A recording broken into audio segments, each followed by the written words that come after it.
Welcome to Jen's Gym. I have another full body workout for you today. There are 7 exercises. If you need a little bit of guidance with your warm-up, I have a video on my YouTube channel, so you could head there to Jen's Gym Candelo and find a warm-up that I will walk you through. Now, we'll get started. We're going to start with a bum, as is the usual pattern. We're going to do glute bridges with a knee squeeze. So, you're going to need something that you can put between your knees, something that's sort of soft but still has some firmness. Lie down on your back, place your object between your knees, and this is the first level. There are 2 levels. So the first level is just a mindfully squeezing of that ball while you are driving your hips up and down, pushing your weight down through your heels. You actually just lift your toes just a little bit, you'll be able to feel the weight driving down through your heels. Keep your palms flat on the ground and do it nice and slowly. So 3 seconds to lift, a little stop at the top, and 3 seconds down, all while mindfully squeezing that object between your knees. So that's the first level. The second level, we're going to do the same thing, but we're going to hold the glute bridge and we're going to do tricep extensions at the same time. So push your hips up, get your weight up above your chest, and just keeping your elbows stationary, we're going to drop the weight down behind your head. So keep your elbows together, don't allow them to flop out to the side. And we're squeezing the ball and doing the tricep extensions. So we're counting the reps of the tricep extensions. So you might do 3 sets of 10, just as a guide, and really squeeze that bum, drive your weight down through your heels, and squeeze that object between your knees. Okay. That's the first exercise for your bum. Second one, we're moving on to legs. The first exercise is a balance exercise. We're going to do single leg balancing with a high knee. So when you lift your knee, I want you to pull your toes up towards your shins, and then as you straighten your leg and go down to the vertical and swing through, I want your body to become a plank.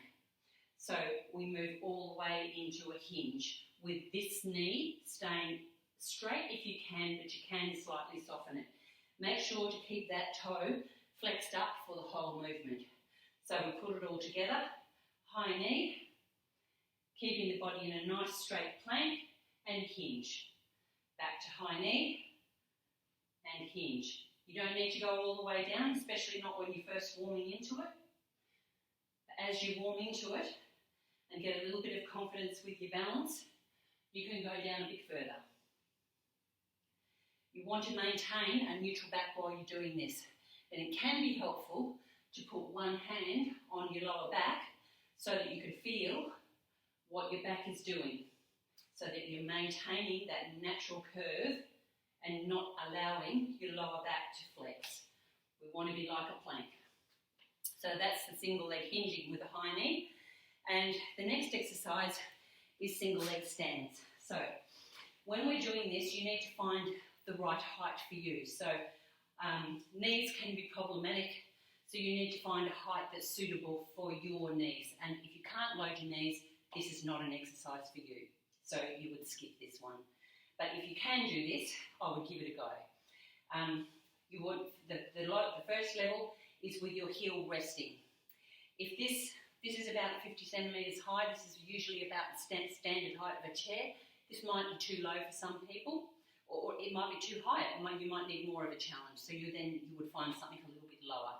But if you need something higher, you might have to find a cushion or something to give you more height and to have a greater angle at your knee, so you don't have to lift as much. So first starting with our heel resting, and try and make it a vertical move. Try to think about going up and not using too much of your forward momentum to get you up. So you can keep that heel resting. So that's the first level. Second level is heel up. Obviously you've got to do left and right, and make sure that you come all the way up to full hip extension. So we're not stopping there, we're coming all the way up. That's single leg stands. Okay, that's legs done. Oh, my screen's gone dark. Just wake him up. All right, we're on to upper body. We're going to do around the world shoulder rotations, and we're going to bring in a little extra element that's going to challenge your brain and your coordination as well. So we're going to break it into two bits. There's two movements that you need to learn. So starting with the weight down with your arms at full stretch, and we're going to go over the head and then back the other way. So that's the first movement. Stopping dead at the bottom and making sure the weight's going as close up over your head as you can and not out to the front. You want it to be going up over your head. And then the second part of the movement, we're starting with our feet hip width apart. I'm going to step that way, back to the centre, step that way, and back to the centre. So little side steps, always coming back to the centre, feet hip width apart. So now when we put the two movements together, we're going to push the weight out to the opposite side that we're stepping. So we're going to go like that. So start off nice and slow until you get the hang of it. And this version of the exercise brings in more outer engagement because you're having to stabilise everything. Everything still must remain squarely facing the front. So we're not spinning and rotating around. We're keeping everything nice and square and stable. Okay? That's shoulder rotations. The next exercise is a plank with a weight drag. Normally it's done with a dumbbell, so if you've got an appropriate weighted dumbbell, then use a dumbbell. But I'll give you some inspiration on how you can do it at home. I've got a bucket here, and I've just got a couple of 2-litre water bottles in my bucket, so that's about 4 kilos. You don't need a hell of a lot of weight because the focus of this exercise is actually on core engagement and stabilising movement. So you don't need a lot of weight. In fact, you could do a version of it without any weights at all. So this is what it looks like. The level 1, which is an easier version, starting, my bucket's got a little lip on it, which is good because when I drop the handle, it's still there, easy for me to pick up. Whereas on the other side, it drops right down. I have to reach down for it. So if you've got a bucket like that, that'll work better. Have the handle closest to you. Then get yourself into a nice long plank with your weight, your shoulders over your wrists. You want your feet wider than hip width apart.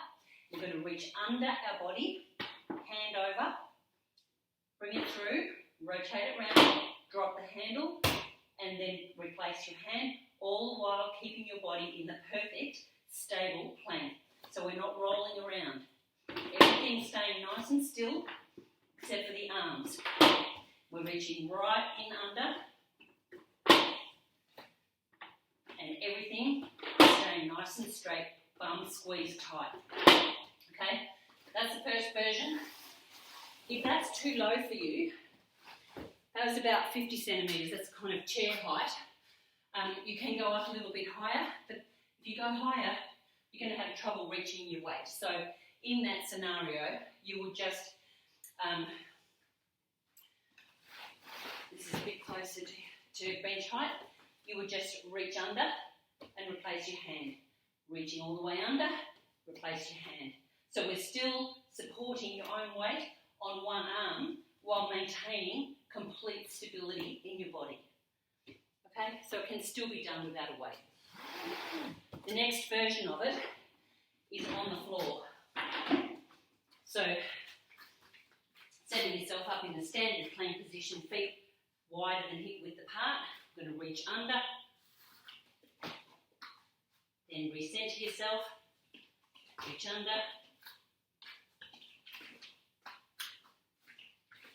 everything nice and still. Okay, that's planks with a weight drag. Right, the next exercise, the next two exercises can be done in a circuit style. So you would do each exercise in turn, have maybe a small recovery period in between or not, and just rotate through each exercise maybe 3 or 4 times or however long you want to do it really.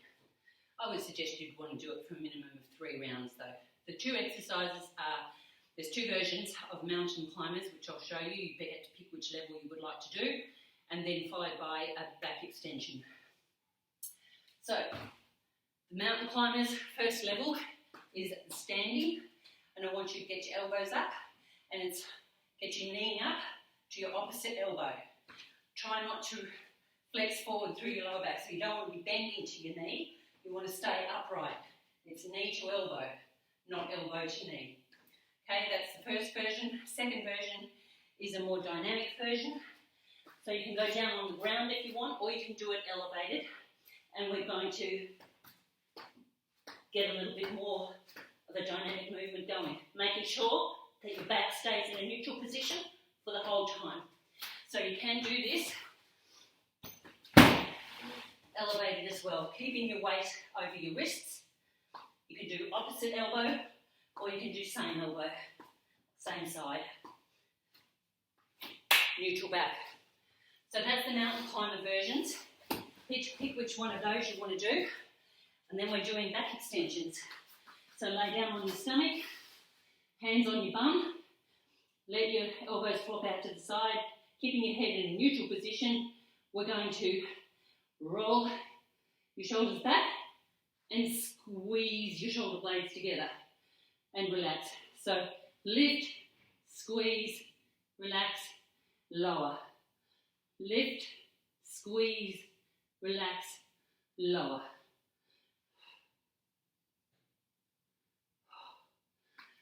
That's it.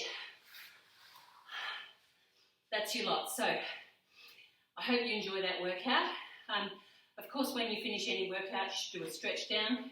If you have a foam roller, you should roll your legs, your bum, your back, and help those muscles to recover. I have got a video on my YouTube channel. If you would like to have a look there, you can see a cool down routine that is good for these kinds of workouts. If you would like more information on how many reps and sets to do of the exercises I've demonstrated today, just leave a comment and request the PDF and I will send it to you. And that's your lot. So thanks very much. See ya.